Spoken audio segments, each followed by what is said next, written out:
BSc third year students हमारा Grignard reagent चल रहा था और इसके सिंथेटिक एप्लीकेशन चल रहे थे। 2 एप्लीकेशन कंप्लीट हो चुके हैं। थर्ड आता है सिंथेसिस ऑफ थायो अल्कोहल। सल्फ़र के साथ रिएक्शन पर थायो अल्कोहल प्राप्त होता है, जैसा हम यहाँ देख रहे हैं। पहले एडिशन कंपाउंड बनाता है, उसके बाद उसका जलावघटन करने पर हमें थायो अल्कोहल प्राप्त हो जाता है। इसके बाद आता है synthesis of higher ether. Alpha monochloro ether के साथ क्रिया पर उच्च ईथर प्राप्त होते हैं, जैसे हमने यहाँ देखा C2H5MgI रिएक्ट करता है क्लोरो ईथर से और हमें प्राप्त होता है मेथिल प्रोपिल ईथर। इसके बाद नंबर 5 आता है synthesis of ketone. Acid chloride के साथ रिएक्शन पर कीटोन प्राप्त होता है। एसिड क्लोराइड के साथ ग्रिग्नार्ड की रिएजेंट पर हमें एथिल मेथिल कीटोन प्राप्त होता है। नंबर 6 आता है primary synthesis of primary amine. Chloramine के साथ रिएक्शन पर प्राइमरी अमीन प्राप्त होता है। नंबर 7 है सिंथेसिस ऑफ एल्काइल साइनाइड। क्लोरोसाइनाइड की रिएक्शन पर हमें एल्काइल साइनाइड प्राप्त होता है। इस रिएक्शन में मिथाइल साइनाइड प्राप्त हो रहा है। ओके स्टूडेंट्स, इसके बाद यूज़ आते हैं। नंबर 1 है स्टीरॉइड्स के निर्माण में। नंबर 2 है टेट्राफेनिल टिन बनाने में। और नंबर 3 TEL टेट्राइथाइल लेड बनाने में। और नंबर 4 है पेट्रोलियम उद्योग में।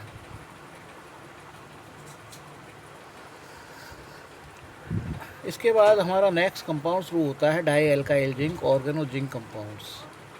एल्काइल जिंक कंपाउंड शोध 1849 में फ्रैंकलिन रखी गई थी, इसलिए इसे फ्रैंकलिन अभिकरण भी कहा जाता है।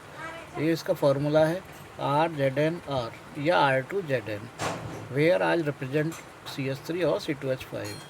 तो फर्स्ट एग्जाम्पल आएगा हमारा डाई मिथाइल जिंक और सेकंड होगा डाई इथाइल जिंक। इसमें कार्बन जिंक बॉन्ड प्रेजेंट होता है। इसके बाद मेथड्स ऑफ प्रिपरेशन में देखते हैं। डाई एल्काइल आयोडाइड जिंक के साथ मिलकर एल्किल जिंक आयोडाइड बनाता है, जो CO2 की उपस्थिति में गर्म करने पर डाई एल्काइल जिंक देता है। RI की रिएक्शन हम Zn से कराते हैं तो हमें प्राप्त होता है RZnI एल्काइल जिंक आयोडाइड। इसको CO2 के प्रेजेंस में हीट करने से हमें R2Zn प्राप्त हो जाता है। इसके बाद इसकी फिजिकल प्रॉपर्टी आती है। नंबर 1 यह एक रंगीन वाष्पशील द्रव है। नंबर 2 डाई मिथाइल जिंक का क्वथनांक 46 और डाई इथाइल जिंक का क्वथनांक 118 डिग्री सेंटीग्रेड होता है। यह अत्यधिक क्रियाशील है। इसके बाद इसकी केमिकल रिएक्शन आती है। नंबर 1 है फॉर्मेशन ऑफ एल्कोहल।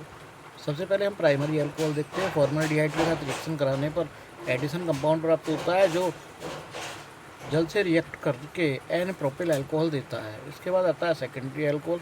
एस्टल्डिहाइड से रिएक्शन कराएंगे तो हमें सेकेंडरी अल्कोहल आइसोप्रोपिल अल्कोहल प्राप्त होगा, और एसीटोन के साथ रिएक्शन कराएंगे तो हमें प्राप्त होगा इसमें टर्शियरी ब्यूटाइल अल्कोहल, जो कि हमारा टर्शियरी अल्कोहल है। Okay students.